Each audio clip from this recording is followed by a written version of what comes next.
La sécurité routière s'invite dans les entreprises. Les sociétés sont en effet de plus en plus nombreuses à sensibiliser leurs salariés à leur comportement au volant. C'est le cas de ce patron d'une entreprise de transport installée au sud de Conchamp-Nouche dans l'Eure. Et lui, ça fait 8 ans qu'il a pris conscience du problème. Frédéric Nicolas avec Jean-Luc Drouin. Translir, bonjour. Ici, 16 semi-remorques et autres poids lourds prennent la route chaque semaine dans toute la France. Chez Translir, on est spécialisé dans le transport d'engins agricoles. Depuis un grave accident en 2004 sur la 71 près de Bourges, le patron de la société a changé de philosophie.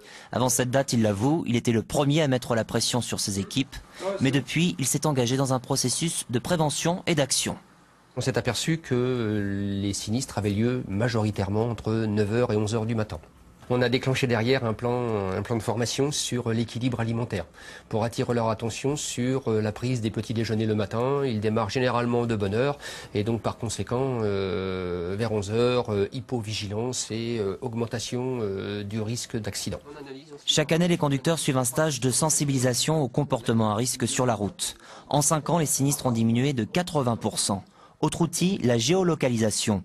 Mal perçue au début, elle est depuis considérée comme un plus par tous les conducteurs. Il y a une partie de toute cette instrumentation qui est dédiée à la surveillance, je pense. Et puis il y a une autre partie qui est surtout pour le confort du travail, sans passer par les demandes par téléphone, par exemple.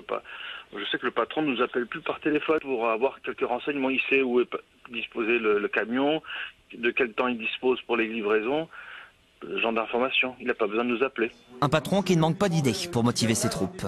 On a des courbes de consommation de carburant chaque mois mis à jour.